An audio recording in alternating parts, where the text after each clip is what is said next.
Apple's September event is just a few days away, and there is no doubt we're going to finally see the iPhone 13 officially announced. So I think that this is the perfect time to give the in-depth breakdown for everything that we expect to see from the iPhone 13 lineup based on everything that we've heard. So let's just go, and it starts obviously with the design, and there are no major changes expected other than a few subtle changes. The four models of the iPhone 13 lineup will have the same exact display sizes as the iPhone 12 lineup, starting with the 5.4-inch iPhone 13 mini, 6.1 inches for the iPhone 13 and the iPhone 13 Pro, and 6.7 inches for the iPhone 13 Pro Max. You'll still have that same flat body, flat edges, and rounded corner design that is still harsher to hold compared to the iPhone 11 lineup. I mean, I just loved how that phone actually felt in hand. The thickness will reportedly increase by about 0.26 millimeters, and the iPhones will be slightly heavier due to larger internal batteries. Now, they're all expected to bring Super Retina, XDR OLED displays, and reports indicate that we will see the ProMotion 120Hz refresh rate from the iPad finally come to the Pro model iPhones. But I will have to say, I still don't think that ProMotion is going to make that significant of a difference on the smaller screen for most people. Don't get me wrong, it's going to be nice, and everyone upgrades for different reasons, but if ProMotion is the primary reason that you want to upgrade, I'm going to tell you might want to reconsider. Now, the display has also been rumored to have always-on capabilities like other phones have had for a few years, and even Apple's own Apple Watch does. People even felt that the glowing edges on the Apple logo and date from the Apple event invitation could be a hint at an always-on display, or it could have just been an invite with glowing edges on the Apple logo and date. Now, the notch returns for the 5th year. It's not going away yet, but a new design is expected to make it smaller. Purported leaked components have shown it's moving the speaker grill to the top edge, and that allows the Face ID sensors and front-facing camera to be pushed together, which would result in a smaller notch. Whee! Now let's talk about the internals before we get to the cameras, and like we do every year, we're expecting a faster A-series processor inside. Now this time, it would be using a new A15 Bionic processor using manufacturer TSMC's new 5nm Plus process, which is a performance-enhanced version that will bring even more power efficiency and performance improvements. So if you combine that with the reports of an even larger battery and more power efficiency, this could bring an even longer battery life or allocate just more juice to additional features like the always-on display. The iPhone 13 will also bring the new Snapdragon X60 3rd generation 5G modem that's built on the 5nm processor for, again, higher power efficiency and a smaller footprint compared to the previous chip. It will also be compatible with both flavors of 5G, so that's millimeter wave and sub-6 gigahertz bandwidths for better speeds and better coverage, especially with millimeter wave expanding internationally. We know that there were rumors that it could access satellite networks for emergencies, but that is not expected to happen in this year's iPhone 13, but it could potentially be turned on in a software update for the iPhone 13 lineup in the future. Now, we talked about the larger batteries, but if you're looking for a power boost, the new iPhones might support faster charging speeds for 25-watt power adapters. Reports say Apple could possibly sell one alongside the iPhone because, come on now, you know they will not include it in the box. What were you thinking? And then earlier reports claimed the iPhone 13 has a slightly larger wireless charging coil inside, and that could bring improved heat management and higher wattage, but also the possibility of reverse wireless charging. We know that last year MagSafe was just this huge point of emphasis, and slowly but surely we started to see some more accessories come out, but not as many as I thought. And if this really does have that much more battery juice, reverse wireless charging could finally come to the iPhone. Now, how often though have I used it on other phones?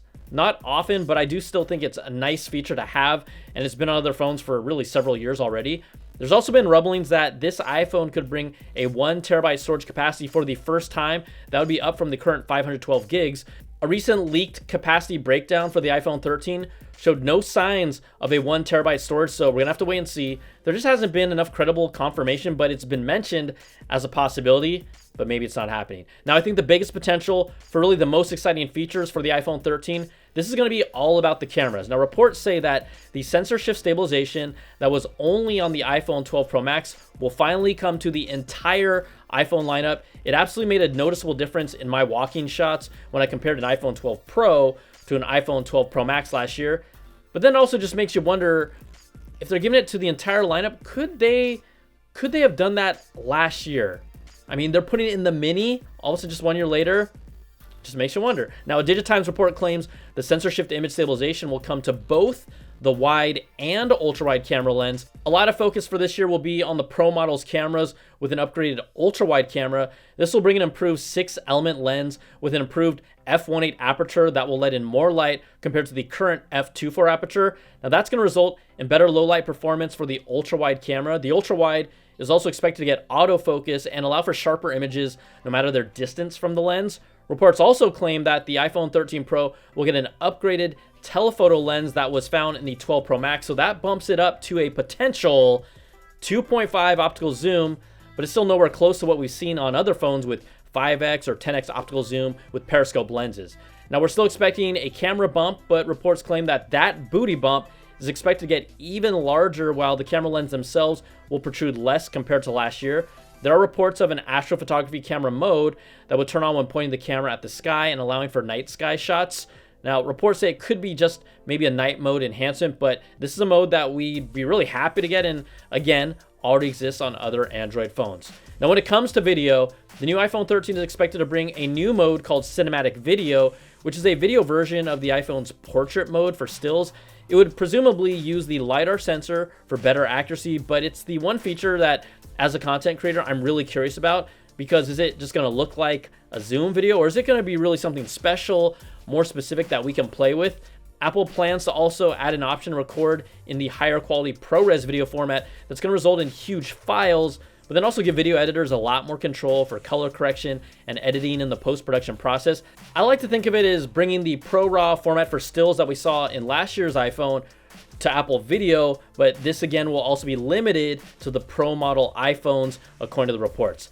And when you look at all of the upgrades, it's clear that the ones that are going to potentially stand out the most are an improved battery and an improved camera system. We know the design won't really change, but then this reminds me really of the iPhone 11 Pro, a phone that I was expecting just to be like a ho-hum upgrade, but it excelled in battery life. Then its triple camera system was really special, and it became one of my favorite iPhones ever, alongside of, I'd honestly say, the very first iPhone and then the iPhone 4. So maybe, I'm just saying maybe, the iPhone 13 Pro has a chance to be that type of iPhone this year.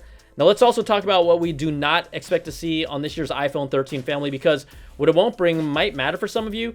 People that were hoping for no notch, well, obviously, we're going to have to let it go for another year.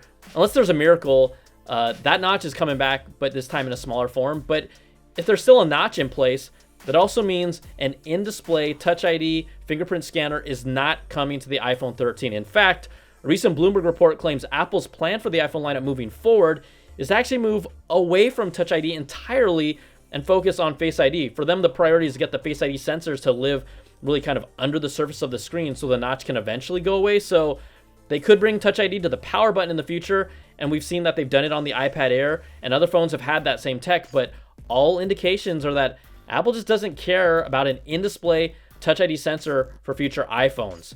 This also looks to be the last year that we'll see the iPhone mini, according to multiple reports. Moving forward, Apple will discontinue the mini as of next year, and then we'll go with two 6.1 versions of the iPhone and then two 6.7-inch versions of the iPhone. So if you want a mini, this could be the last time that we see it in the lineup. Now, a lot of you might have seen the iPhone 14 leaks from John Prosser, and yes, that is still a year out, and yes, you can believe them or not, but maybe it changes how you feel about the iPhone 13 lineup if everything turns out to be true. It looks amazing with kind of this modern take on the retro classic iPhone 4, no notch, no camera bump. This is really a true next generation leap for the iPhone, and you can check out the video on my channel, but again, it is still a year out. So there you have it. That's everything we've heard and expect to see from the iPhone 13 and the iPhone 13 Pro family. There's obviously a lot packed in here, and no matter what we've heard, nothing is official until we hear it directly from Apple. And, you know, that's what makes an Apple event so much fun to watch. You got to see when it happens. And, you know, I'll be having my BTZ live stream coverage with my pre-show, the keynote, and my post-show coverage. And you can come to my channel on Tuesday, September the 14th, where I'll start up before the keynote, 8:30 a.m. Pacific time. We're going to take your calls, take your tweets, and the keynote starts at 10 a.m. Pacific. So, are you excited about the Apple event? Because we're also expecting to see not only the iPhones, the new Apple Watch Series 7, new AirPods 3, and possibly an entry-level iPad. We're going to see if it all happens, but let me know, what announcement is the most important for you? Put in the comments. We all have different ideas, and then when the actual keynote happens, sometimes that changes. But that's going to do it for this video. If you like what you see, you know what to do. Give me that thumbs up, subs up, and hit that notification bell, ding, to get all my videos when they drop. And if you want more goodness, you can check out my Applebits XL audio podcast to get all the latest deep dive with these stories and new ones every week with special guests. We are just a few days away, and it's a perfect way to kick off Tech Timber. So I'll see you next time. Take care and be safe. Peace and love.